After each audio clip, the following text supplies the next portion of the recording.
All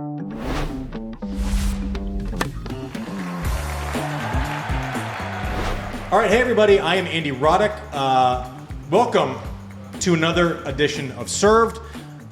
This time, we know we've made it, guys. We are here. Tell us where we are, Mike. We are in the Chase Lounge at the U.S. Open. At the U.S. Open! And that's not just Wertheim's friends from the city. We actually have people here, so thank you to everyone who came. Chase has been such a great host. Newly renovated Chase Lounge at the U.S. Open. The Chase customers have access to reservations throughout the tournament. Access includes complimentary merch, refreshments, and nightly happy hour. But not just nightly, because I see the front row here has already started. Afternoonly. I see some honey deuces. I see some honey deuces. 1, 2, 3, 4, 5, 6, 7, 8, 9. I see Aperol Spritz. That's great. And the great make me jealous. I'll tell you, that was water. The great thing about a honey deuce is that the cups are nice, like they have the names on them and stuff. But I'll walk around this place and I'll see people that keep a honeydew cup in their pocket for 12 hours. I'm like, the cup's not, it's nice, but it's not that nice. Anyways, we thank you all for here. Thank you to Chase for having us. I've had a great relationship with Chase for a long time. I think it's 42 years that they've been involved in the U.S. Open. So we obviously love our sponsors that invest in tennis and that are here for tennis. And Chase has become synonymous with the U.S. Open. So it is humbling for us in our little podcast that we normally shoot in a garage to be here at the U.S. Open.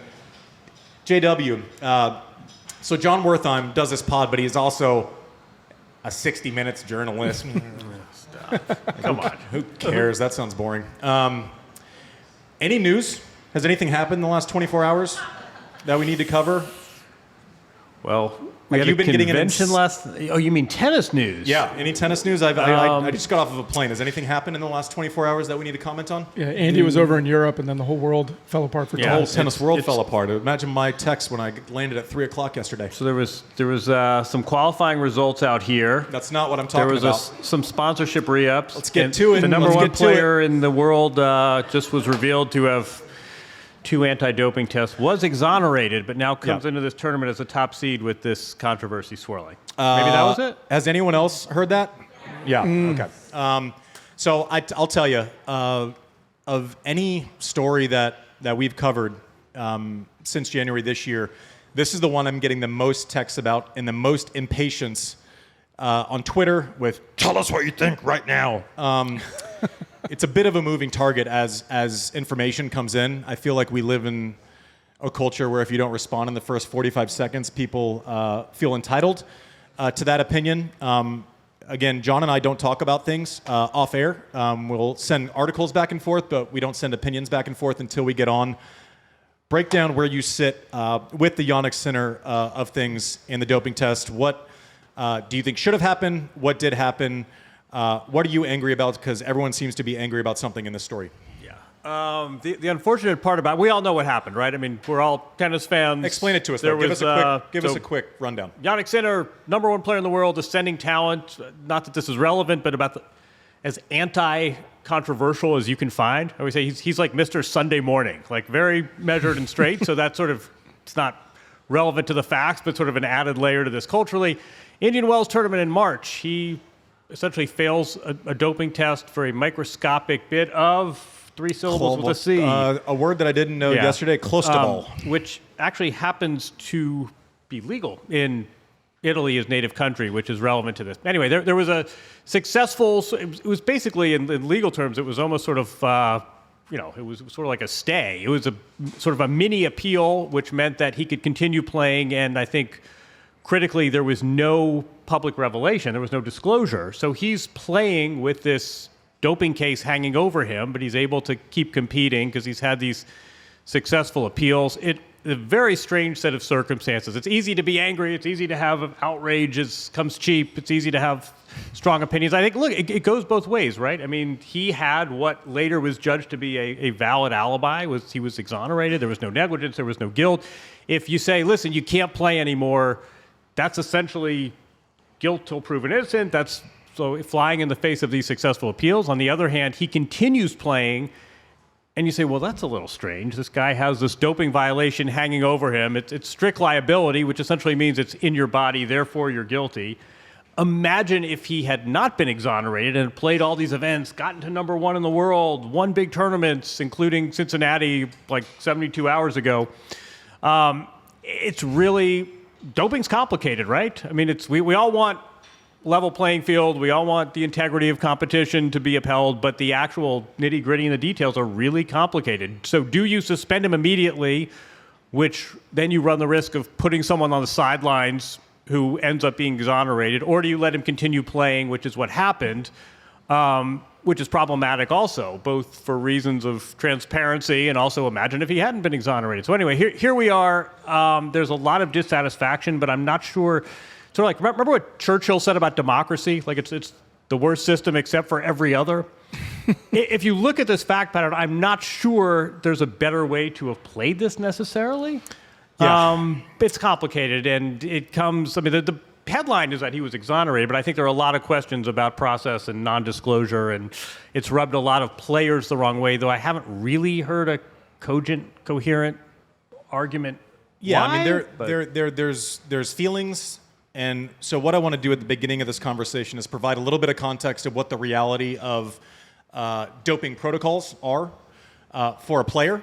So I can tell you, at least my experience was that it was weighted back in the day. So the higher ranked you were, the more often that you got tested, right?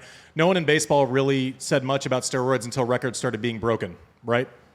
Sosa, McGuire, all of a sudden we're talking about Hank Aaron's records, and Bonds comes in, and then everyone gets really pissed off, right?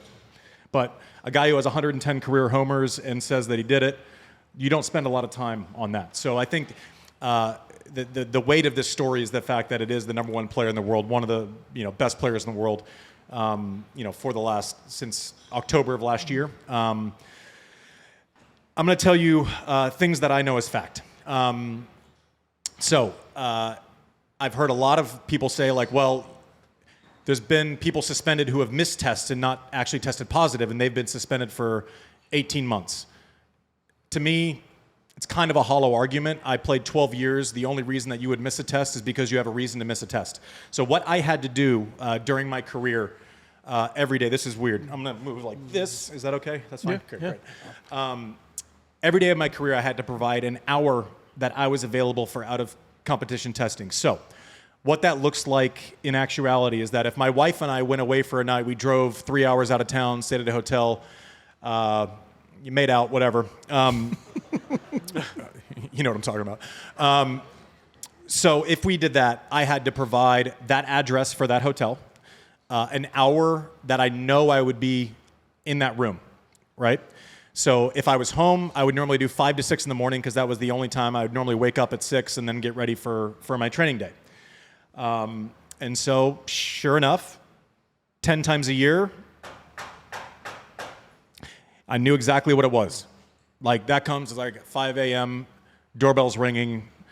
It's the doping man coming, and I have to, it's a completely not awkward experience of a stranger walking in, goes to the restroom with you, and watches you pee in a cup. You have to prove that it's completely locked. You're not a name, you are a number. Okay, so there's no favorites. You're just a series of 9 numbers that gets sent off. If you never hear about it again, that's great. Luckily, I never heard about anything ever again. There's an A sample and a B sample that gets sent to different places. The only time the B sample gets touched is if there's something wrong with the A sample, right? So the B sample can live on forever. There's a whole thing. So in baseball, they started kind of testing later on the B sample once they knew what they were looking for, right? The dopers were ahead of the testers for a long time. Okay, so now let's level set. That's kind of the reality. Every single day you have to provide an hour of your whereabouts. If you don't do that and you miss 3 tests, that's a pretty big unforced error in my mind. Maybe more forgivable than what Jannik is saying on, contaminated substance that was rubbed into his skin shows up. So I do want to read you, just for context, and because there's also a lot of noise online, basically saying like, well, then take the Australian Open away in January. Take away his win. How could he do that? He beat my favorite player there. Stop. You get tested at every slam. So there's no chance he was not clean at Australian Open if he tested as much as he did. Tennis testing, okay, to let you know what they picked up, okay? So this is from Darren Cahill, who I was on text with this morning, who is Jannik Sinner's coach. The facts are really clear. Will be a challenging couple of weeks with every player being asked about it, but that's normal. Expected, I would say. That's expected. The amount in his system is 1/1,000,000th of a gram, or 58,000 times smaller than a grain of salt, which is completely consistent with the explanation. The explanation is trainer, body guy, had a cut, tried to heal it with some cream that is legal where he's from, is not legal here. Then massages Jannik. Jannik apparently has psoriasis. It rubs into the wound, and that's the way they think that it came up on a test. Okay, so simple enough, but imperfect. I'm going to read you another text from someone I will not name who said, no, this is about something completely different. A question that I, along with others, initially had, and this is after reading the 33-page document. Are we all still interested, or is this completely boring? Yeah, exactly. Okay. I care because I think facts matter more than feelings in this scenario. And I'm not going to tell you the way to feel. I'm going to tell you as much information and then judge away, but at least judge away knowing processes, et cetera, et cetera. A question that I had, along with others initially, was how did this not become public before now? March test, we found out yesterday. I was under the impression that once you test positive, you are notified. It is to be made public. That's false, which was my ignorance. It only goes public once the final tribunal decision is handed down, which in Sinner's case was yesterday. So all this talk of sinister things and preferential treatment, you're a number on a bottle. You're allowed to appeal.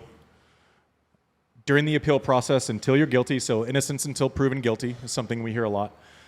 It didn't come out until yesterday, and then became a complete, I see children, firestorm. Thoughts on any of that?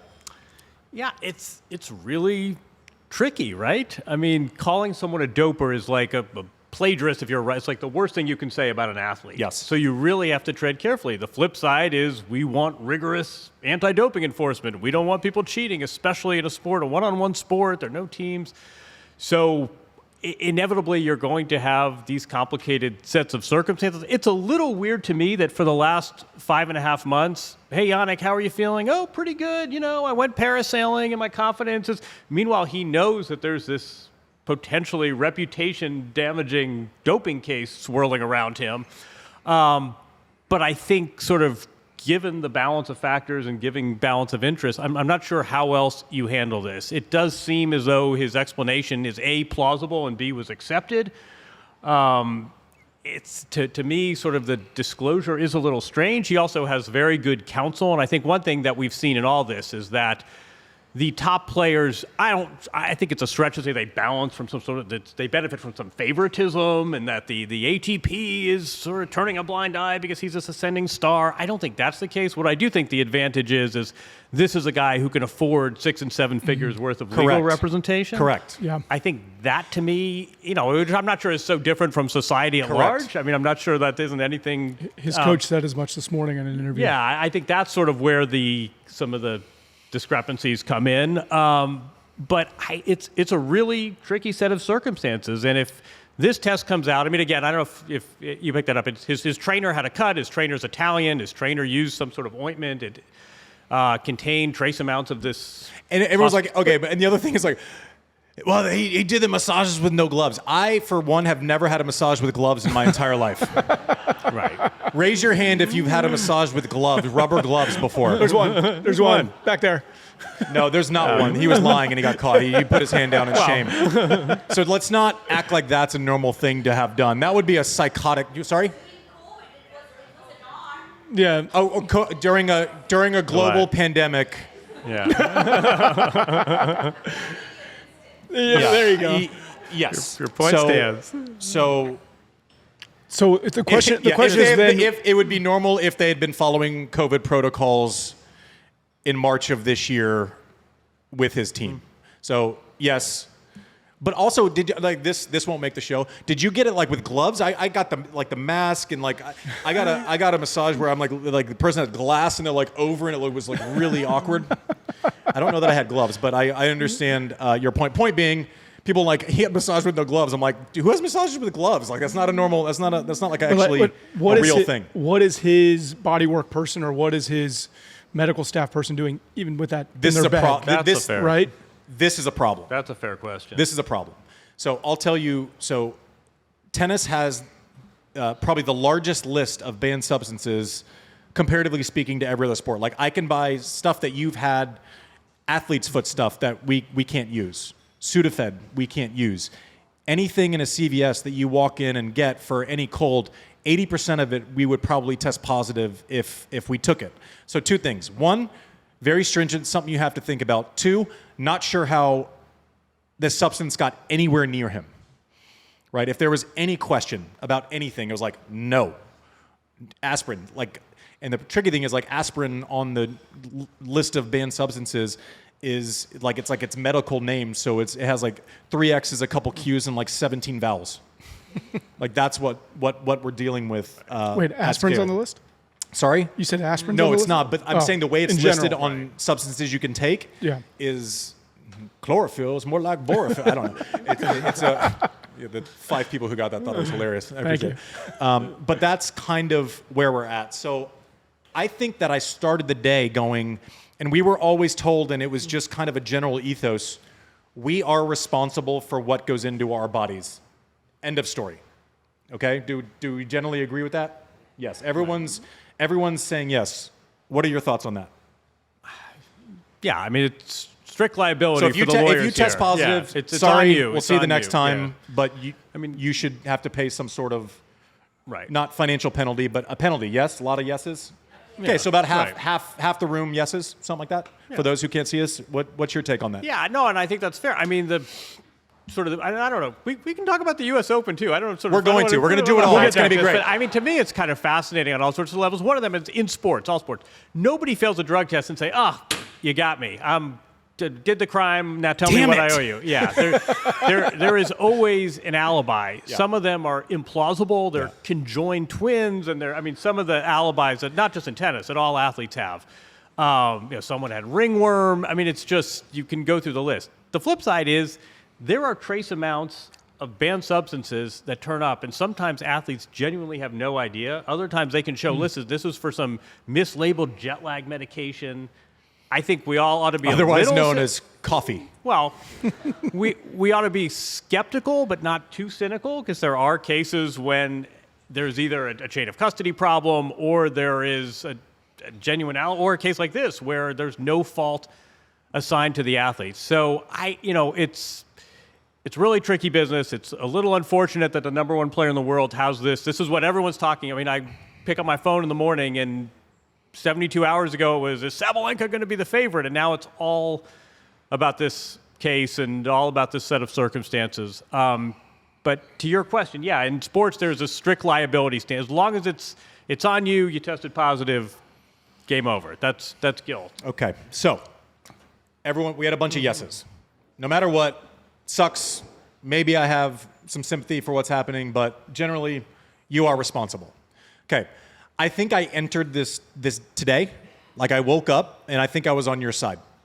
I think it was on the yes side. That sucks. I don't personally think, like, imagine if he was actually trying to dope and he had something that was, it's the worst doping job of all time if he's doing it because he's getting no benefit. It's literally less than a grain of salt. Like, he's the best in the world at tennis and the worst at doping if he was actually trying to do it, right? Okay, so I start the day probably saying, I don't think he intentionally tried to do anything, okay? And also, I probably would have said, that's probably worth 3 months because you hired your team, and a lot of times the CEO is responsible for what happens on their team. right? Like it's goes upwards, and I'm seeing some nods here. Now, opinions are easy, and they're hard to convert people off of their opinions. So I'm going to give you a real life story that I didn't know about until today. I'm literally texting with a player who is a current player who I will not name. And they told a story of, and this is someone that's highly respected in the game. He basically texted me and said, I can't wait to hear your thoughts on this, and I'm sure you have to talk about it in the episode. And, I said, I want to do that like I want someone to kick me in the head. But we have to, right? So he told me a story. He goes, well, I actually got one of the emails one time of you are under investigation because a sample came back from X tournament, and he's going, oh, I haven't done literally nothing, zero. So those against the zero fault, zero negligence policy, which is what they're running off of, why some people get off and some people don't, alibis, circumstantial, eventually goes to a tribunal, not dissimilar than a jury, right? In any other case. Okay, so he has to write out, he has 5 days. Was it 5 days, Mike? It's 5 days. Is there anything, get in, we actually have the letter. The actual letter from the doping agency that was sent to said person. I mean, the letterhead's ATP, ITF, WTA, AO, Roland Garros. So it's the letterhead is, hey, we are the ones in charge of tennis. Yeah. By the way, we're putting on notice. And you're screwy Magooed right now. And you now have 5 days to give us a detailed written explanation for how you violated all of these different clauses. I think there's like 12 of them heading into an event. So he goes, literally my soul dropped through, down through my socks and my shoes, right? Like my soul just felt, that cold feeling you get when news comes and it's not great. He goes, I feel that all over. And also, I have no idea. Like I don't know. He goes, so I write through my truths from that time period as well as I can. And this was a story I never heard about. And tennis is a small world, and you kind of hear about stuff a lot. Some of it's true, some of it's not. Time tells, and 5 years later, you're proven right or wrong. I don't know. So, goes through, we didn't leave the hotel, only ate at the hotel. Treatment, so he goes, all I could do is just write my truths. Didn't make up anything, didn't do anything else. So then, we have a copy that Mike's looking at right now. End of the investigation. So all of the zero space, right? You're responsible for what's in your body. Yes, remember? I was one of you this morning. I was one of you this morning. 40 players. There was a contaminated substance in this spaghetti bolognese at the hotel that week. So if it's zero tolerance, you quite literally are what you eat. We would have lost like 20% of the top 300 players by virtue of this challenger, through no fault of their own. That story seems rough to me. So think what you want, suspect what you want. Also put yourself in the shoes of anyone who gets terrible reputational news. I would just say allow for grace to have the story come out. Jannik, I tried to get him here today. Obviously, he wasn't going to. No?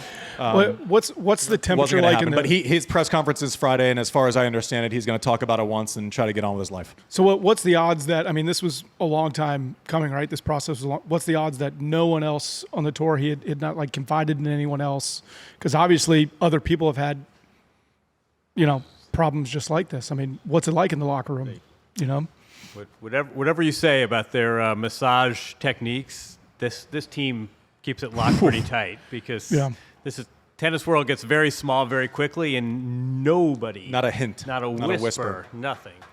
Has to go very isolated. He pulled out of the Olympics with, tuberculosis. It just nobody said anything before 24 hours ago. Yeah. So listen. The judgment becomes intent. They ruled there was zero intent. I tend to think I don't know why you would risk everything on something that they said actually enhanced his performance at that level 0. Clean tests up until that date.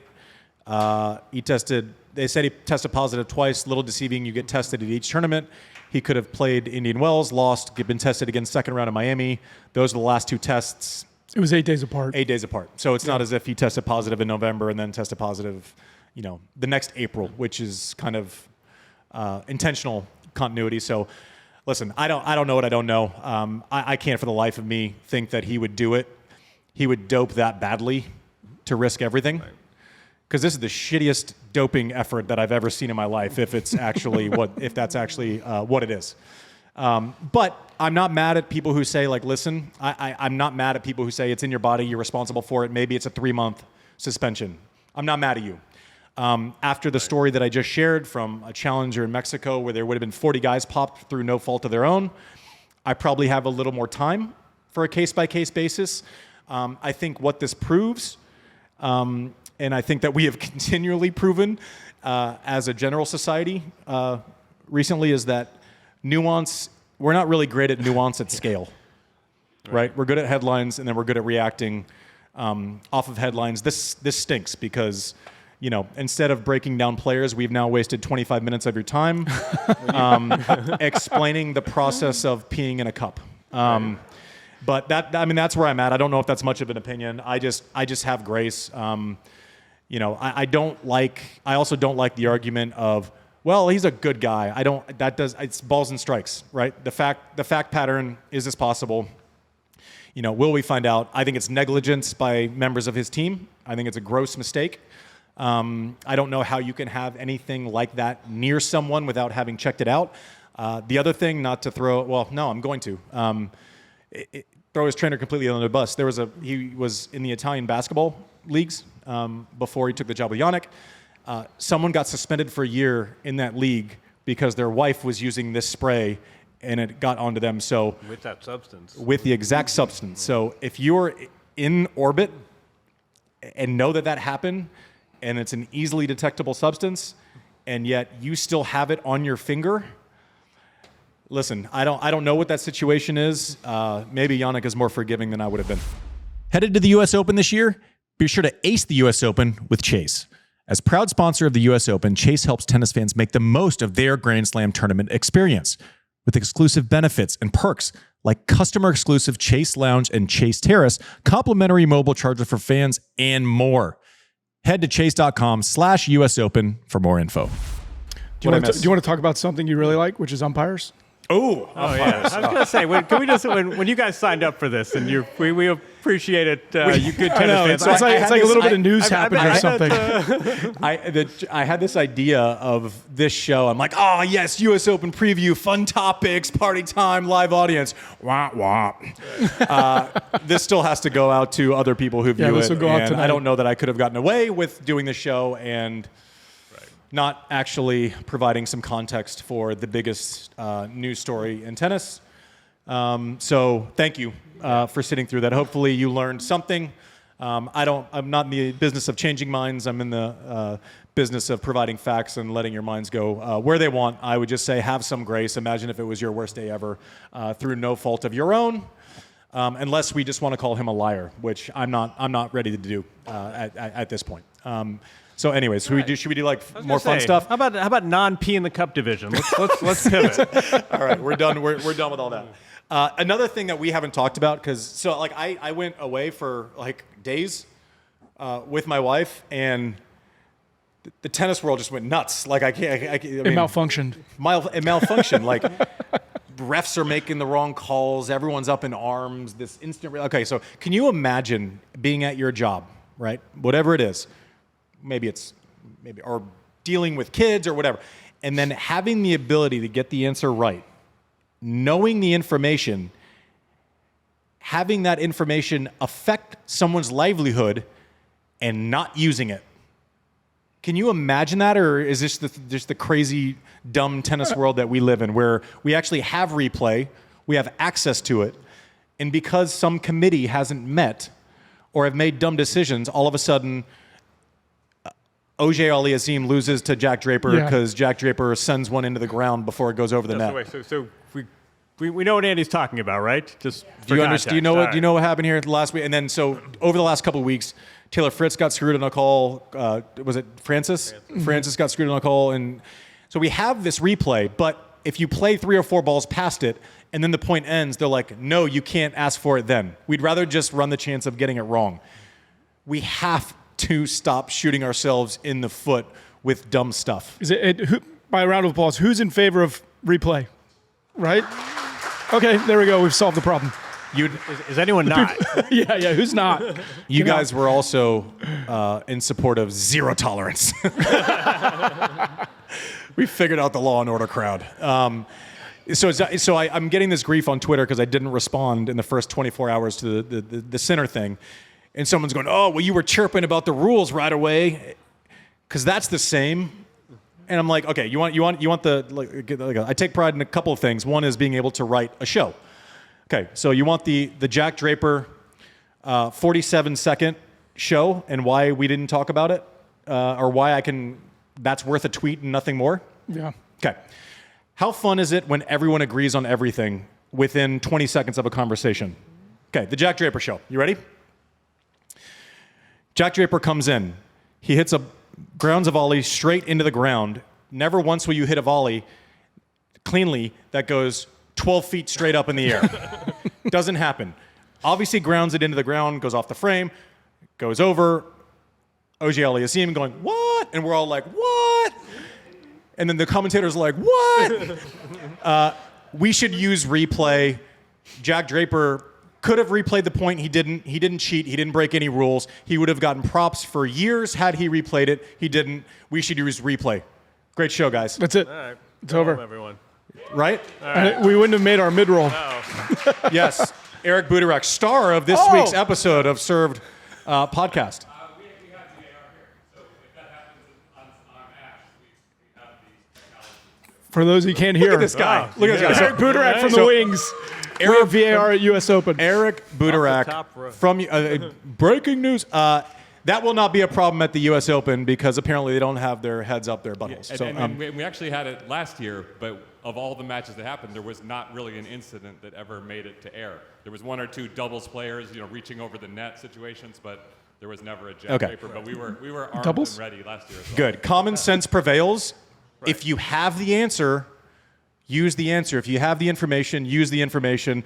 Let's not take away paychecks from people who might not otherwise have to give up that paycheck. So round of applause for common sense. We didn't plant him, by the way. Yeah, right. That was I great. know. Look at this. Good to see you. Look at this.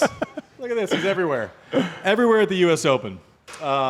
If you have not listened to our episode, which dropped yesterday, Yeah. Eric runs player services, has a long storied career, won 18 times and doubles on tour, started off at a Division III school, then played money tournaments in Europe for ham sandwiches. Eventually And is broke an international executive at laws. the U.S. Open and Look at is him now now. apparently in charge of the Common Sense Olympics. Way to go. And he breaks international laws, which is my favorite part about Do him. what? He breaks international laws. Oh yeah, Andy, you snuck across a border one time. He will bribe. Yeah. That's on this week's episode. Yeah, he won't admit felonies the in front record. of you, but we have it on tape. It's on the record. So go back and listen to that. Thank you for that update. Let's talk some tennis. Mr. Eric Buderak. Should we just get to the U.S. Open now? Please. Now we're done with all the housekeeping. Please. That's what you signed now up we've for. warmed them up with All the right. Exactly. I don't Fun know. stuff. I don't know if any of you follow or read Jon Wertheim's column, 15 Parting Thoughts, SI Mailbag. For my money, it's the best read in tennis. Has been even before. I had to say it because I sit next to him and do shows with him every week. But I always like to ask you, what are the storylines that you are most into going into this U.S. Open this year? We are going to get some sort of resolution on how important momentum is in tennis. Because a few players have it and a lot don't. And to me, it's going to be really intriguing to see. And we can go through the list, right? I mean, Carlos Alcaraz won the French Open. He won Wimbledon. He's now trying to win the U.S. Open. That is something that Roger Federer never did. That's something Novak Djokovic never did. Winning all 3 events back to back to back. Remember that guy? Who didn't do it? Federer, Swiss guy? Yeah, exactly. Add it to the list. So Carlos Alcaraz trying to become the first player since Nadal to win all 3. I mean, that's just an incredible achievement, right? It's not just 3 different surfaces, but it's best of 5 tennis. Think of all that can go wrong. It's crossing oceans. However, he comes in on a 2-match losing streak. We all know what happened at the Olympics. We can talk about that later. To me, that was one of the more remarkable tennis matches I've ever seen.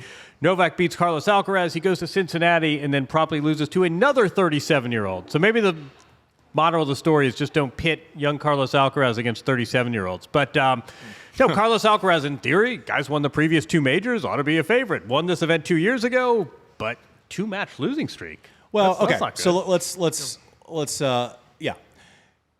Do you guys remember way back when, before the French Open happened, when Carlos Alcaraz had played exactly 1 event on clay and we were all worried about it? Yeah. How'd that go? Pretty good. Pretty good for him.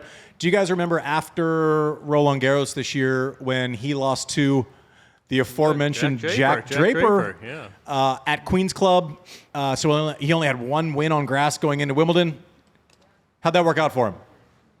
All right, not worried about him. Next. Yeah, but honestly, that's my point, right? So, Yeah. so he has very little momentum going into Roland Garros, and if we overhype this kid, wait, he's really good, and he wins Roland Garros. He's for context, right? Just so I don't want to let I just feel the need to say this every time that we talk about Carlos Alcaraz.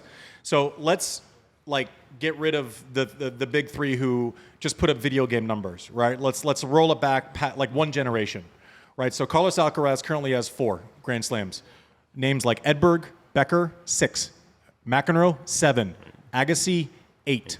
That's the company he's quickly going towards. The absolute icons of our sport. Sir Andy Murray, 3. Carlos Alcaraz currently has 4. Let's not wait until we want people not to retire to really start digging in and appreciating everything they're about. This kid is dynamite. He's my favorite player to watch. He's great for the game. He's smiling every time he's not fresh off the Olympics at Cincinnati breaking stuff. There's a defending champion who has won only 1 tournament this year, and he's 37 years old. However, he's won 24 majors and just came good at the Olympics. So I think it's going to be really interesting to see. Novak did not play these 2 events in Canada and Cincinnati, which traditionally are warm-ups, but he's at a point in his career where, and he's very open about this, at this point it's about the big events. So how's Novak going to do? He hadn't had a great first 6 months of the year, but then suddenly injures his knee. That may have been, who knows? That may have been the secret to his year. He's been a better player post-meniscus injury than he has in the 6 months prior. But he comes in as the defending champ, as the guy who won gold, beat Alcaraz, and one way to look at it, he hasn't had a lot of match preparation. The flip side is, great, he's rested, hasn't played in a month. So I think, sounds crazy. I mean, I would say 35 years old used to be the eligibility mark for senior tennis tour. So Novak Djokovic is, 2.5 years into senior tennis eligibility, and he may well be the number 1 contender. I think he would do well on the senior tour. I think he'd win a lot. Okay? Yeah, I think he would win. I think he'd win. I think he would win a lot. He'd let the ball kids handle the racket. One of the other things that we need to mention, so the early feedback is that the courts are playing pretty quick this year, right? They were fast in Cincinnati. You normally get a read. It's rare that it's super fast in Cincinnati and you come here and it's a complete shock of a slow court. Eric Buderak, no, he's gone. Okay, good. Can't confirm court speed, but the general feedback is that it's a fast court. Alcaraz obviously has played very well on fast courts. Novak, if he can get the ball to go through the court, it's just really hard to attack him because he hits it so deep through the court, right? He keeps you at bay. It's tough to attack off of a ball that comes low and flat through the back of the court, especially when you have the court coverage of a Novak Djokovic. I will say, just based on what's on Twitter, I think he went out more times after the Olympics than he's ever been out in the last 20 years, by the way, and well-deserved. His Olympic match, I think, something that gets used too often, like we like to deal in cliches. They step up when it matters, and I'm going, well, if we could choose, we would just play well all the time. Willed his way to victory. I'm like, but also played great. I think Novak absolutely willed himself to that Olympics win. I think it's impossible to say, and I listen, and the greats for these types of reasons, but John has had access to Novak over the last couple of years, did 60 Minutes, and then did an article for Sports Illustrated where Novak was on the cover earlier this year, and without hesitation said, circle one tournament, I want to win the Olympic gold. This is my major. I honestly believe if he had to choose one tournament to win this year, it would have been that. That's Babe Ruth. That's calling your shot and then hitting the homer. Like that is, I think he willed himself to that win at 37 years old, not dropping a set on your least favorite service and beating the current best player in the world for the summer, Carlos Alcaraz. Lights out. It's just a matter of if you can get up again after using that emotional energy. At this point, Novak is chasing ghosts. There's not a record that he doesn't really have. Maybe total tour titles. But beyond that, as far as like a paper resume goes, he's chasing ghosts. Right. Which is relevant, right? I mean, Yes. First of all, we haven't had, name me another athlete where they haven't had any sort of concrete, they've had to create their own goals and their own motivations. Michael Phelps. Because that's about it, yeah. Michael Phelps after like 2 Olympics. Exactly.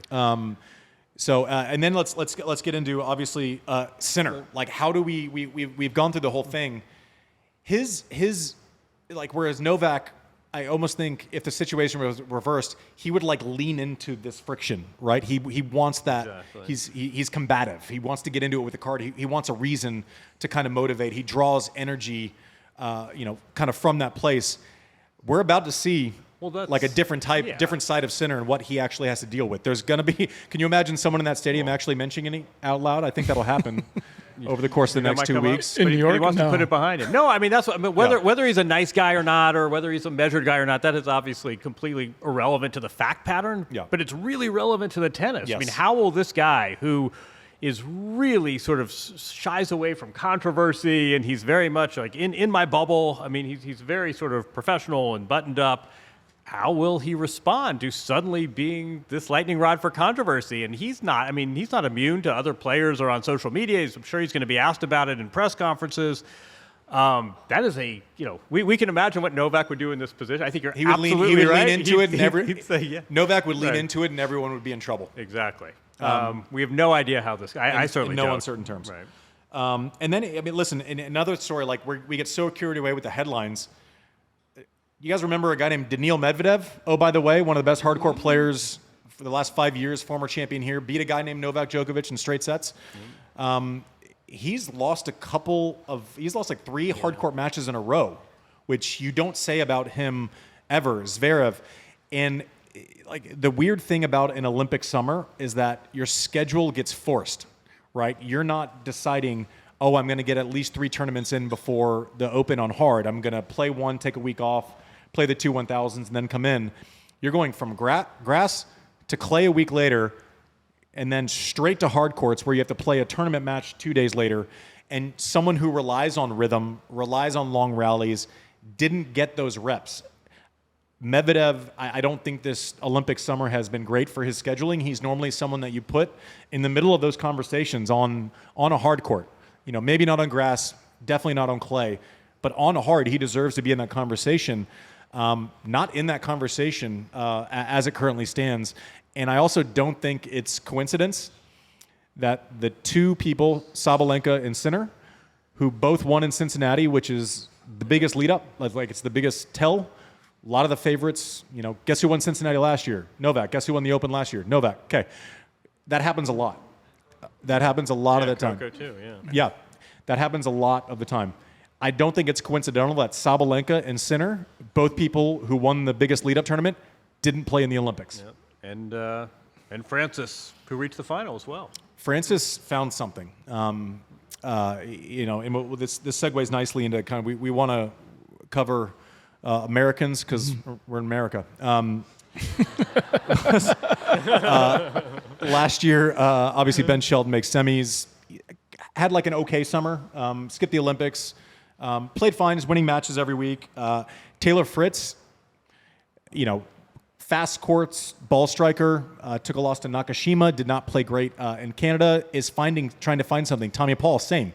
Off of the Olympics, they win bronze. They grind to get that bronze medal in doubles, with which they don't play that often, and all of a sudden they're trying to find form going into the U.S. Open. Seb Korda doesn't play and finds something. Wins the 500 in Washington, makes the semis in Canada, might be the most in-form American and maybe the least talked about coming into this tournament. So keep an eye on Seb Korda for my money. You had one American to predict. The last few years, like Francis reached the semifinals last year, and Ben Shelton. 2 years ago. 2 years ago, and had that great match against Carlos Alcaraz. Yeah. Yes, last year Shelton was sort of the revelation. Who is your pick one American to be here, say 2 weeks from today?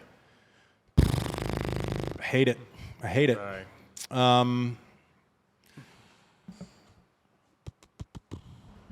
I hate doing this when I don't have a draw. All right. I think the player that's most in form, like I'm obviously not going to pick Korda if he has to play Alcaraz in the round of 16, right? And someone else has an opening in the draw. But I think Korda's playing the best. He's the most in form coming in with any of the Americans. And if it's a fast court, has that flat ball flight, returns well, will get a little love on his serve, getting through the court a little bit quicker. Surface, having the hot hand. I like Korda going in, but I almost refuse to make predictions without a draw. We should also point out this is I just saw this.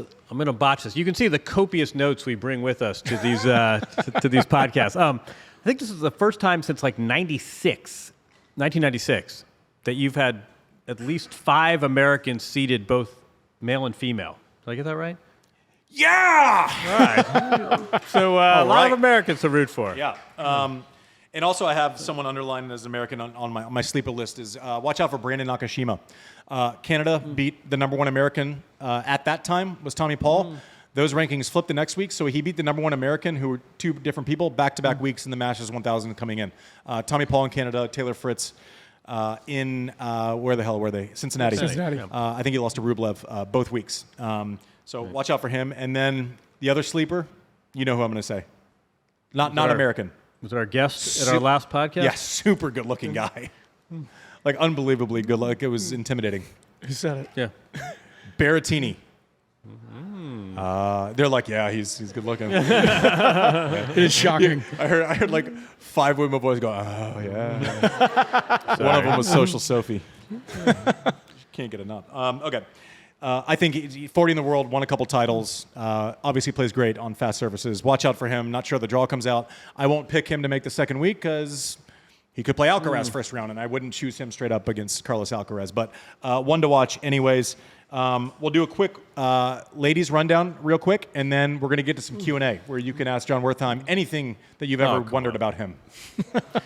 Absolutely anything. Why am I so overdressed? I can tell you. But let's keep going with the women. Yeah. Why are you so overdressed? What's going on? I think he looks good. Novak Djokovic will be featured on 60 Minutes Sunday night, I'll have you know. So I had to freshen up. I had to talk about his Olympics. So I'm coming right from a studio. Otherwise, I'd be dressed like you guys. Forgive me. What he Let's means talk about is, the women. what he means is you all are dressed great. Appropriately, exactly. It's a sporting event. He said it wrong, but that was what he meant. I think there's a clear favorite on the women's side. Cincinnati winner? And I don't often say that. I think Sabalenka is the clear favorite. I picked her. I picked her on our. So the way we do our draw shows. So the draw will come out tomorrow. That's right. I'm flying home from here. I have to do something here in the morning. Fly home. We'll get straight into the home studio, and these two look at the draws, and I do our draw show where I'm seeing the draw for the first time live on air. And so you're seeing matchups, and so imagine we had this moment where they know that Zverev plays Nadal first round at Roland Garros, and I don't. And so I see it and have this massive reaction and probably say some stuff that I won't say now. But that's the way we do our draw shows. So we're doing that tomorrow. But I chose... It came out on a Thursday. I chose Sabalenka to win Wimbledon, and then she pulled out the next day. So maybe you shouldn't this time. So that sucks. Exactly. But I'm doubling down. I think she is the clear favorite on the women's side. Jon Wertheim, do you think differently, or are we in agreement I on wish we argued Sabalenka? more. We need to argue more. But on this point, I think you look at what she does on a fast court, you look at what she did in Cincinnati, and again, in keeping with our theme, you look at who would you pick over her? That to me is sort of the issue. That's the question. I think she's Anybody? She's our who would you favorite. pick over her? Coco Schiavone. Okay. All right. Why? Our defending champion. Why right now would you pick Coco over her? She has won here before. She does have the crowd behind her, and she has not played well this summer. I love Coco. She's one of my favorite people. searching for something. Expectations are fine when you're full of confidence. They become tougher when you're not. So I hope you're right. Coco is my favorite. I hope you're right. And also, I'm happy to bet 20 with you. We can Venmo. It'll be fine. The coaches have to keep her calm. Yeah, you've obviously never been around. I was going to say, you got the wrong coaches for that. I hope you're right, because last year was electric. I think we all love Coco. I don't think she would be in my top 3 or 4 right now for this tournament. Jessie Pegula has played unbelievably well the last couple of weeks, winning in Canada and then following up. It's not easy to win both or make finals in Canada and in Cincinnati back-to-back weeks. She's gotten exactly what she needed out of this summer lead-up. I do think there's a little bit of a thing. She's never been past the quarters of a Grand Slam. That is a question that she will hear about a lot if she wants to make it past the quarters of a slam. So we will see how that plays out. Always, Iga Swiatek's always in the conversation. She is the best player in the world. It's just a matter of, is she the best fast court player in the world? I think that is still up for debate. She's the most dominant player on clay. One of the most dominant players ever on clay. But I do think Sabalenka's game translates better to fast court surfaces. I just want to say Paulini, just because it's say fun. the name. Finally. The summer of Pau. We just get roasted Going on the for her internet third over straight your major pronunciations. final. Third straight major final. And winning a gold in doubles at the Olympics. Yeah. So she is great. Mira Andreeva, she's a name that will win a slam. I don't know if it's going to be the next 2 weeks, but it wouldn't stun me if she made a run to the finals. One thing that's not being talked about at all, the most informed player on hard this spring on the women's side was, anyone? Bueller? Danielle Collins? Danielle Collins. Wins Miami, plays great. She's still saying she's done. This is her last Grand Slam. This is her last Grand Slam. This is a surface she loves. So that can go either way, right? When you haven't dealt with something before, I retired at this tournament. Not an easy thing. I wouldn't be surprised if emotions got a hold of her and you all of a sudden think back over your entire life and think, I don't get to do this again on this stage. She's going to play out the rest of the year. Or it's like, let's let her rip, Tater Chip. We're here. Let's let it go. She has been in form. I love that story, especially if she starts progressing quarters, semis, finals, which I think is a realistic scenario. Amanda Anisimova. Oh, that's a good one. Sleeper. No one wants to see her first round. Ranked 49 in the world currently, was ranked outside of the top 100 like 10 days ago. Ball striker, has made the semis of a Grand Slam before. Took some time away to deal with some mental anxiety things. Props to her. She's back, playing well again. Listen, if your ankle hurts and you treat it, no one says anything. If your brain hurts, I think you should treat it too. So props to her for getting that. We're happy to see her back. I think she is on the short list of people that no one want to see. Watch Taylor Townsend, career high 47 in the world. She is just kind of awesome. Just watch her play. She's so fun. I don't think if she doesn't play a seed, I don't think she'll be on Stadium Court. If you have tickets Monday, Tuesday, and you want to be entertained, you want to see variety of game, you want to see one of the most magnetic smiles in the entire game, go watch Taylor Townsend. She is awesome. Siniakova, fresh off of gold medal with her boyfriend or ex-boyfriend. We don't know. We don't know. We thought they were broken up and then they just like made out when they won the gold. But I guess you would do that, right? I was going to say, you do that with anyone, yeah, right? it's like we've done it before. It's fine. Elise Mertens, 34 in the world, veteran. You also don't want to see her first round. What did I miss? No notes, so I don't know if this is true, but we'll say it is. I'll give you a name of someone who I don't think has won a single match ever in her career at the U.S. Open. Emma Navarro? Well, Young American. she's played it like twice or three times. Yeah, right? right. No, I'm not saying she's had this. I think she's Yeah. played it twice. I don't think she's ever won a match here, but she's so put together. Yeah. And we talk about tennis players, and you can see a big serve, and you can see someone, Paulini's great footwork and it scampers around the court. Emma Navarro is doing. Oh, party foul. Have that napkin. So for those that just heard it, I just popped an Olipop, and it fell in my shorts, and so when I stand up, it's going to look like I peed my pants. Producer Sean shook that one up for you. Strawberry Did vanilla you do that, for the record. Techie Sean? Sophie? Techie Sean. That's all right. You've all done it. Do you remember the scene in I Billy Madison? Do you remember that? You ain't cool. Let's pee your pants. Anyways, a lot of pee jokes. Sorry to interrupt with my spill. Go ahead. But Olipop's great. Everyone should have one. Key joke to Emma Navarro segue. Keep an eye on Emma Navarro. No, I don't. I mean, this is what's so fun about this tournament, right? I mean, think back to 3 years ago with Emma Raducanu. We'll never. That's like Isner's match. I mean, we're never going to see anything like that again. Someone comes from the qualifying draw to win the title. I don't know if we'll ever see that again, but whoever would have thought Barbara Krejcikova would be your Wimbledon champion? We sit here, we make predictions, and we look silly, but everyone does, because what you realize very quickly is we are leaving this era. When Serena played, it was really easy. And when we had the big three at full peak, at full form, it was really easy. And now you just sort of throw up your hands, and there's some players who you'd like to keep an eye on. I like Emma Navarro. Andy likes Evelyn. I mean, but who knows? I mean, they're literally on the women's side. What would you say?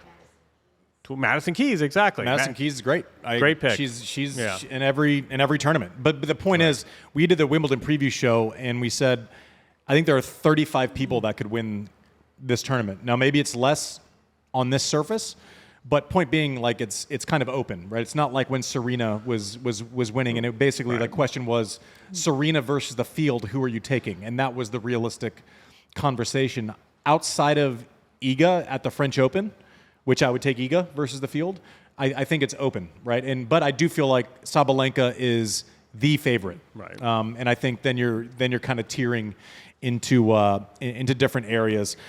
We will do the full draw show where we break down. We'll have a better grasp. Anyone who does, like, I hate, like, when I read these predictions of who's going to make final and who's going to make semis on a Tuesday before the draw is out from any analyst, they're lying to you. They're guessing. And we all guess, but at least we should be informed when we make those guesses. Do not listen to any predictions that happen before the draw is out, is my advice for tennis fans, because all they're trying to do is kill 10 minutes on a segment like we just did. Yay us. And the draw show will be out T2 Friday night, and it'll be out on our channels Saturday morning. Yeah, so our show will be out, T2 Friday night, and then check it out on YouTube audio. You guys ready to do some Q&A? Spotify. Yeah, should we do some Q&A? Social Sophie back there is going to walk around. Just raise your hand if you have a question, and Social Sophie will bring you the mic. You want to start with the one near you? Yeah, right there. We have time for about that is 3 or 4 of them. Sweet stash.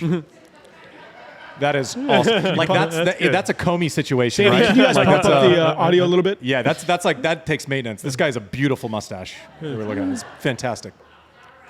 Yeah. All right, can you guys hear me? Yeah. Good. All right. If you're facing Carlos Alcaraz in the first round, what are the keys to the match? Well, if you're facing Carlos Alcaraz, what are the keys to the match? Prayer. Your relationships. Well, yeah. Listen, so I actually think if you're going to play someone like an Alcaraz or any great player, I think it's, and you're not seeded, so you're not, most likely not top 50 in the world. I think it's better to play him first round than it is third round when they have a couple of matches underneath them. I think what the great players force you to do, and I kind of lived my career having to make these choices, none of which were a good one, is that they make you up your risk profile over and over and over again, right? If I'm playing someone 20 in the world, I can hold serve, put balls in play. I'm going to get some errors. At 30-all, there's going to be a pressure situation where I've been there more than they have, so therefore, I can kind of rely on the tension of the moment and serve my way through it. I can't do that against Roger, right? I can't do that against Rafa. I have to up my risk profile. Against Roger, I have to come in on shots that I wouldn't normally come in on, because a neutral rally means I'm losing it 47% of the time, which manifests in having a 3-21 record lifetime, right? So you have to up your risk profile. And the thing that drives me crazy is when I'm watching these matches and listening to commentary, they'll say, oh, they're missing their backhand tonight. They're missing it over and over and over. What a dummy. And I'm going, what's the other option? Staying in long, extended rallies with Alcaraz? Right. It's basically like the lesser of evils. So what you have to do, if I'm coaching someone who's 50, I'm not going to lie to my player and say, you're better than Alcaraz. What I will say is you only have to be better than him for 3 hours. That's it. You don't have to have a better career than him. And to do that, you're going to have to go big on second serves. You're going to have to run traffic through the forehand side to gain access to the backhand side. If you just play to the backhand side, he will run around, and we've seen how that ends. You have to make the decision between covering the full one, which will blow your head off, or the soft one when he drops the racket. So I would basically have to play uber aggressively to have any chance. Hope that you can sneak a first set, and then all of a sudden it becomes a battle of nerves and what ifs. But the greats consistently make you overplay, right? And oftentimes in the way that you're not comfortable playing, right? Novak, are you going to stay in extended rallies with him, even if it's what you like to do? Nope. You got to risk it line a lot more often. You have to go bigger on second serves because oftentimes that's your best chance to win the point, right? The goal is to win the point, so you're going to have to do uncomfortable things to win the point. Come in at weird times. Make sure if they know what's coming, like if you gave the best hitters in baseball, if they knew what pitch was coming, it would be painful. You have to mix it up on these guys, and you're literally on a razor's edge of risk the entire time, and that's their special sauce. Who else? You want to go in the back there? Give it up for Social Sophie. Way to go. Yeah, Social Sophie. Can you stand up? Oh, yeah, sure. Thank you. Andy, how important was Davis Cup to your career, and what was your favorite off-court memory at Davis Cup? Oh, at Davis Cup? Ooh. PG, please. The children in there. Davis Cup was massively important to me. As someone who didn't participate in college tennis, wasn't really a part of any sort of team, I loved that atmosphere. It created some of the best relationships of my life. I could not see Bob and Mike Bryan for a year, and if I see them on the walk back over to the stadium, we would just fall into a conversation instantly, like no time had passed. Same with James, same with Marty, Robbie, et cetera, et cetera. We won in Portland in 2007. And I vomited in a staircase that night. Next. So who you got next? A few people up here in the front. That was bad pasta bolognese. That was Right. It was contaminated. It was a contaminated bolognese. And some picograms in Yep. it. I just want to get back before you're talking about the American men. Yep. Years ago, America was the best in tennis. But when I look at this cup, Yep. the last American man to win it was Yep.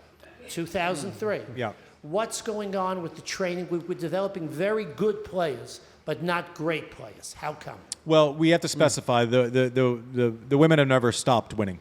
By the way, from the States, Yeah. right? We have a lot of, but specifically on the men's side, it's cyclical, and I know that's and no one, everyone wants like a quick answer. I think on a macro level, the most obvious solution to that question is that as tennis has gained popularity everywhere else, I think it went from being the second most popular sport in the 80s to the fourth to the seventh. As everywhere else, it's gone to one or just behind soccer. I also think there's a real, people are like, we're the biggest country, we have the most, I think training at scale is really hard. It's not as simple. Like you go to France and it's like, okay, we all go to Paris and we're most likely 2 hours away from where we live, right? And that's where we train. Now, do we take a 13-year-old kid from Seattle and move him to Florida? There are a lot of life things that could go wrong in there. So I don't think it's as easy as we should just fix it at scale. I think what we should do is give more power. If a junior is in a good situation at home, instead of making it our situation where we're removing them from something, I think we should fund that situation, right? I think we should give them all of the tools, all of the resources, if we think they're in a great situation. And if they want to come in time to time, second set of eyeballs, I think that's great. I think we became too obsessed with boiling the ocean, right? Players aren't made the same way. There's no chance that anything that Agassi did with his game style and McEnroe did with his game style would have worked the same when you're training those two guys. It's just different. Pete's demeanor versus my demeanor, where Pete had this otherworldly confidence that he could play terribly on a Saturday going into a Grand Slam, and he just knew that it would be there when he took the racket back on a Monday. I needed to play well on Saturday. I needed to play well on Sunday to play well on Monday. I don't know that you can apply the same strategies to all sorts of different types of games and all sorts of different types of brains. I am a firm believer that when you get a lot of guys bunched together and they start inching, that's what we want. We currently have 5 guys that are pretty much all on top of each other in ranking, all pushing each other. I hope more than anything, one of them breaks out and makes a final. One of them breaks out and wins a slam. And I think an avalanche happens. I think if Korda makes a final, Tommy Paul is going, wait a minute, I was the guy. And then Fritz goes, I was the guy. And Foe goes, well, I was the guy before you guys. Like, I think there's a healthy jealousy that's building. I avoided this question for a long time. And I actually think we're gaining on it now. So I think it's kind of the best we've been in a while. And I hope that Ben Shelton's jealous of the next person that makes a semi. And I hope that they all continue to get along, and also a healthy jealousy exists. That is a very realistic scenario in my mind.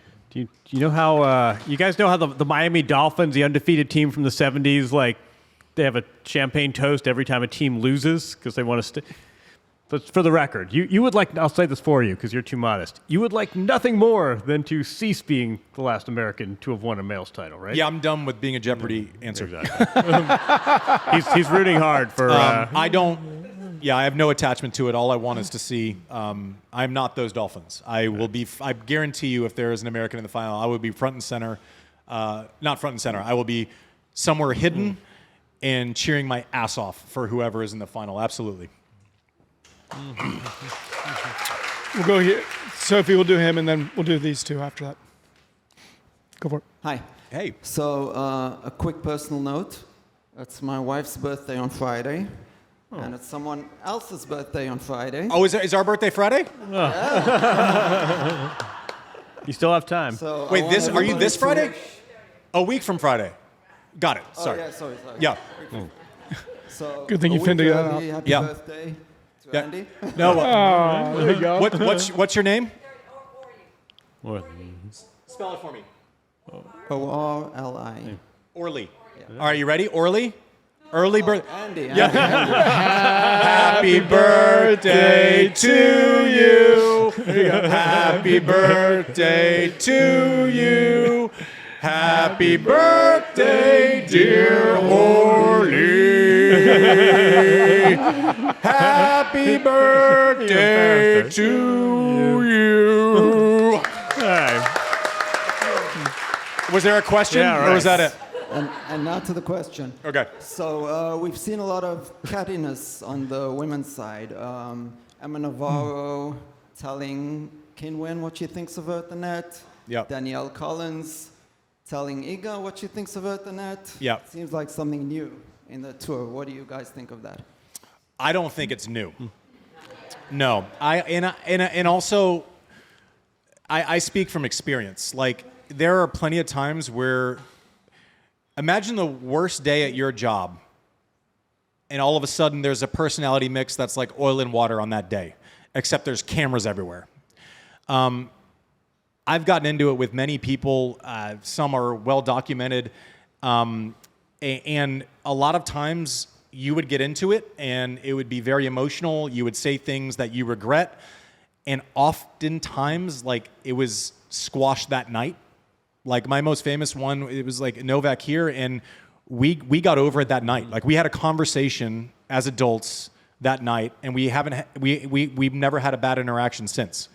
Now, his fans don't believe us, but we've never had a bad interaction since, right? I've gotten into it with guys that are lifelong friends. Marty and I have gotten into it. We live together.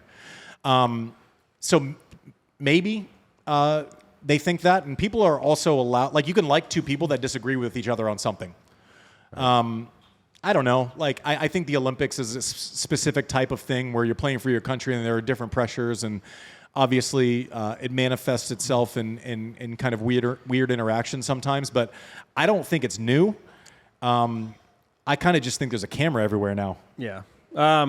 3 quick points. I think we sometimes interpret some friction among men different from friction among female players.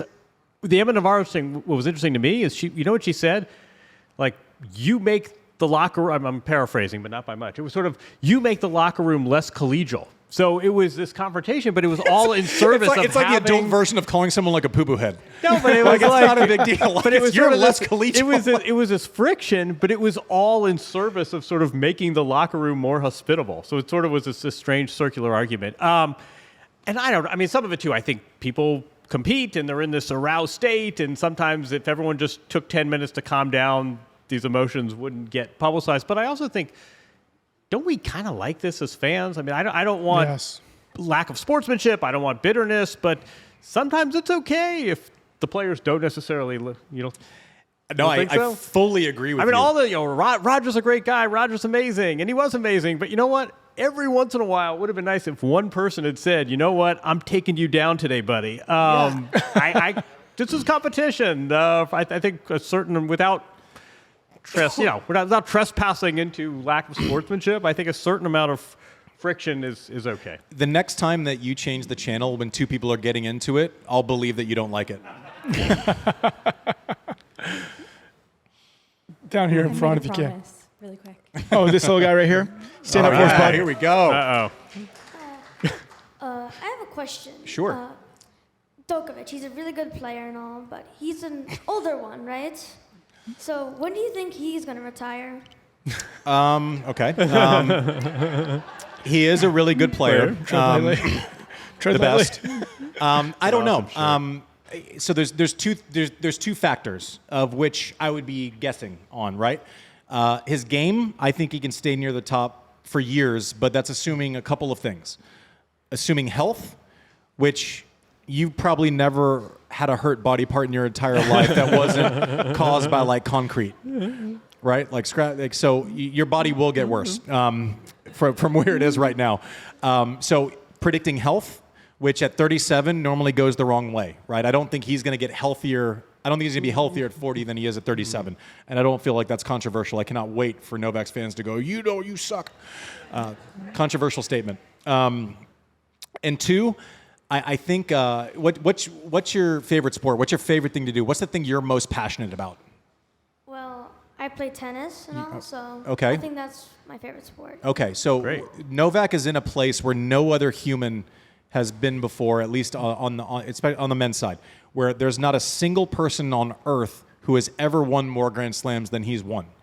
So I mentioned earlier, he's chasing ghosts. He has been so disciplined for so long to where I think he had one piece of chocolate for like 20 years because he is just this hyper-focused, intense, great, and John can speak to this after me, but so there's two things. There's one, can his body stay healthy? Two, can he keep the motivation up? And I don't think it would be controversial to say over the first 6 months of this year, I think it was hard for him to manifest the mental energy needed to kind of claw and dig and be up for every match. And then the Olympics come and all of a sudden he reverts to greatness because it meant that much to him. So I think physically, it wouldn't surprise me if he was still competing for slams in a couple, 3 years. But it also wouldn't surprise me if he woke up one day and said, you know what, I've accomplished every single thing I ever wanted to do and then some, and I'm going to have some chocolate. That's an awesome shirt you're wearing. Did everyone see that? What a great New York tennis shirt. You win. Honestly, I don't think Novak knows. I don't think. I mean, does I either. think these athletes genuinely don't have much of a. I think it changes based on results. It changes based on life circumstances. We were talking before. What do you do for motivation when you've won the most majors? You made a big deal out of this Olympic medal. Oh, you won that too. It's. If you said to him, Los Angeles Olympics, 4 years from now, you'll be in your 40s. How amazing would it be to compete from there? I don't know. Maybe longevity is the kind of thing that gets him motivation to continue playing. I also could see him say, you know what? I'm 37 years old. I've done this. My kids aren't getting any younger. I'm missing back to school night again. Mm-hmm. It's been a great show. I honestly, we can speculate. It seems natural to speculate, right? We do this all the time. Right? Will Biden run for re-election? We do this all the time. It's natural, but I don't think Novak Djokovic honestly knows. And I think if he loses in the first round, it's a different calculus than if he wins this event again. But I think the same thing with Nadal. I think the athletes themselves genuinely don't know, and they're kind of riding it with the rest of us. I'll say this. I don't think he's on the front side of his career anymore. go out on a limb. Thank you for your question. Thank you for coming. Great question, great shirt. Okay. Yeah. Go ahead. So I've come all the way from Bangalore, India, and I kind of timed my coming here for the US. Welcome. Wow. Yeah. But I've been coming here for many years. Great. This is a topic which most might agree. Why are the tickets so hard to get? And why are they so expensive? And I've been to more than like 18 tournaments, and they're all Masters and ATP finals, but I hate going to the Grand Slams because it's just not possible. It's not all viable to buy the tickets. And especially to do a multi-day event or say 1 week tournament. If you're living close by, it's feasible. Hey, Mike. Second, are you giving away any free tickets? For just 1 day, a ground pass. Mike, Google supply and demand. Google I can understand Google that. supply. I've done economics major. Yeah. Oh, good, because I did. Tell you what, leave your info with Sophie, and we'll try to get you grounds passes for 1 day. But also, nobody else asked because we're not doing this again. Well, I admire someone who can get up and shoot their I will shots. say this, So we'll figure it out for 1 day. Cincinnati just sent a record 200,000 people through the gate. I mean, I can't imagine what's going to happen here with great weather that it's going to have. Hey, I'll tell you on this podcast, and that's a great point. I'll tell you. My Sorry, last excuse part me. of the Don't want to club, interrupt. It's just a person. Sure. I had 4 people I wanted to meet. It's Roger Federer. Yeah. I had up close, and then Andy Roddick, Jon Wertheim, and I have one more guy whom I wanted to meet. It's Robbie Koenig and Nick Lester, and hopefully I will do that. Oh, well, I good. thought she was going to say Robbie me. Koenig. We'll make that happen for you. So what I Not heard was producer Mike. Roger Federer, Jon Wertheim, me, and not producer Mike. Not producer Mike. Nice to meet you. We'll try to get you figured out. I think I know someone who can get tickets. But one of the things on the point. So I'll tell you when I think I'm right, and I'll also tell you when I'm dead wrong. Right? I thought, and kind of common knowledge was that once people named Roger, Serena. I'm sad to say I think Rafa's close to potentially shutting it down. I thought when these icons left the game, I didn't see demand and interest in the sport going through the roof. I think they laid the groundwork. I think unbelievable good fortune that we have people like Alcaraz and Coco and Sinner who have just picked up right where the others left off. I didn't think that we'd be sitting here in 2024 with the interest level being what it's been at. I mean, we're talking documentaries made on Netflix, following the tours, personal documentaries getting greenlit all the time. Tennis is having like a very, very mainstream moment. Unfortunately, interest, you said you're an economics major, so I won't tell you your business, but it normally causes things to go up. Down here in front. Right here. Sophie, don't listen to Mike. Do whatever you want. Yeah. We started regarding Sinner and doping, and I just want to go back to that for a second. Yep. You talked about things being nuanced, and you said that the amount that they found was less than a grain of salt, right? 58,000 times less, I think, from as per his coach. Right. So isn't it nuanced? How does that enhance performance? It doesn't. It doesn't. Exactly. Well- So how is that not taken into consideration? I think it was. I think that's why he wasn't suspended.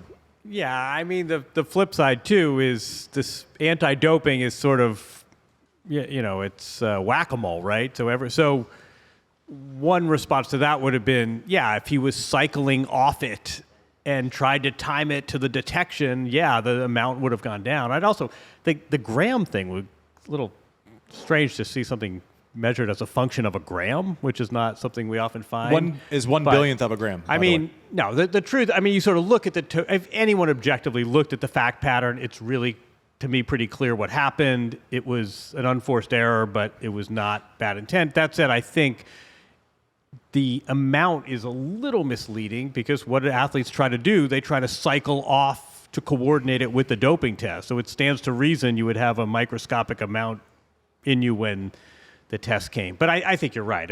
I'm sure the trace amount was something that the panel took into account. What it does is that the amount that was in his system made his story and his explanation feasible. Right. I think. Right. So either he told a great story or that's what actually happened. But the thing that, like, should they be testing, should they up the minimums? I don't know. That's a question that maybe should be talked about. But then at what cost? Because as a player, you want to know that absolutely there was no impact on performance. And the other example I always use, and I used it earlier today, but I'm going to reiterate it, is that Balco was, the source of this designer steroid in baseball. They didn't know how to test for it for a very long time until someone got sideways with the company and basically gave away the special sauce and ratted out Balco. And then they knew what they were testing for and all of a sudden started picking people off left and right. So were there trace elements of something they were testing for and baseball just is softer on it? I don't know. Sometimes those little details, given more research, can stop a problem at scale later on down the road. And then just to follow up with that, in terms of his performance here, based on all the questions that he's going to get from the press, and I don't know what's going on in the locker room, right? Yeah. Emotionally, tennis we know is a lot of mental fortitude. So you mentioned someone like Djokovic would needle back, but I just think that he's gonna. It's going to be hard. I mean, it's not going to be, and it's something like it's weird to sit here and say, okay, you're number one in the world, you've won a Grand Slam, you've beaten everyone on earth, and yet you're in a completely new situation. And he's not thirsty for attention. He doesn't operate that way. He's not, tweeting all the time. He doesn't promote attention to himself outside of his bank account if he agrees to do a campaign of some sort and or his job. I'll be as curious as anyone else. But here's just real quick. So this came out, today's Wednesday, right? This came out Tuesday. Monday night, he plays the final of Cincinnati. Big event, not a major, but as close as you can get. And he knows this announcement is coming out and he's going to have to deal with this fallout. Sure? I think he did. Yeah. So he goes out there knowing in 24 hours we've received it. It's good news, but it's going to be a little bit controversial. And he goes out and he plays a great match, wins the final, beats Francis in front of a partisan crowd. To me, it's not quite analogous, but it's an indication that he has this ability to compartmentalize. So no, I mean, this will be one of the stories to watch because, again, like Andy says, some players you have a sense how they're going to respond. We've got nothing on this guy because it's so out of character. I don't think he's ever been heckled because listen, say what you want, think what you want about the doping situation, but he has been a gentleman on the court his entire career. There's not a person in the locker room that has had much friction with him till now, to your point. So we'll see. This is the last question, by the way, because Mr. Roddick has to go play an event shortly. I know. Event. So last question. I'll tell you the story about that. What a nightmare that's going to be. I have a question. I appreciate your 47-second, very reasonable take on the Jack Draper shaking the ball and lack of replay. From players' perspective, what is a good official like? What is that? There are lots of officials out there on the center court with lots of personalities. What does a good one, a fair one, look like from your perspective? One that you don't even notice is there. It's one of those jobs where if you're being noticed, you're most likely doing something wrong. And that's the life of a tennis referee. And also players prefer different things. Like if I asked a question, I want like a long-winded story. I wanted like facts to the point. If someone's like, I heard you, Andy, you're wrong, get on with it. I kind of responded okay to that, but I sure will. Let me just finish answering the question, and then there is no chance that I leave this building without signing your tennis ball. I mean, a good. It's a great question. It's hard to. Okay, I'm going to say. Okay, it's hard to be a bad referee right now because there's video cameras everywhere. All you have to do is just use common sense and call the score. You don't actually have to overrule anything. It's never been easier to be an umpire than it is at this very moment, and we're still finding a way to screw it up somehow. That'll be the headline. What's your thoughts? You talk to a lot of players. What's your thoughts, Jon? Sorry. What's your thoughts, Jon? I think, first of all, it's a great question. I think different players expect different things, but I think consistency is important. I think there is this attitude that some of the chairs grandstand too much and they like to make it a themselves bit part about of the match, themselves. which is super annoying. And I think honestly, if you saw what happened with Hawkeye, whatever, 15 years ago, and there was just this certitude, like the players saw it, right? There's the image, the ball was out. I don't understand the physics and the AI, but you know what? I've got some sort of certitude. I'm going to go back to the baseline and play the point. And I think if you had replay, I mean, it was so absurd the other night. It was like the broadcasters knew what was going on. Everyone on Twitter knew what was going on. Everyone that was watching could see the three people most intensely impacted, both players in the chair, were out there guessing. That is absurd. So I think consistency, but also if this element of common sense can enter the equation, that would be good. That is our served show for tonight. We are humbled. You guys are great. Thank you.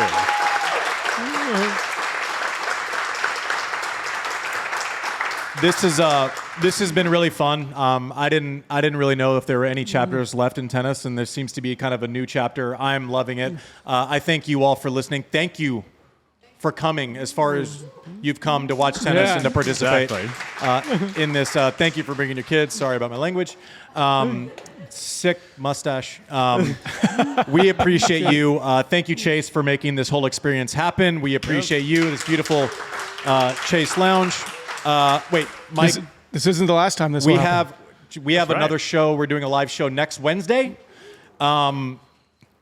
Give us the details, and then I'm going to break some news on our guest next week of someone who I think is super cool. So it's going to be another live show. It's going to be the rooftop at Pier 17, which is down near the.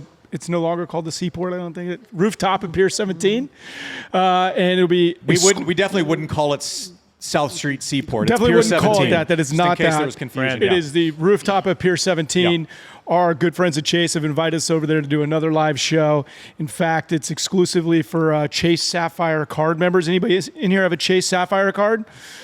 Great. Well, you guys can go on and you guys can get your tickets now today. Go to chase.com. We'll sing again, Orly. We'll do another song. Yeah. That'll be actually closer to your birthday. It'll be the eve of your birthday. Yeah, we'll just keep going.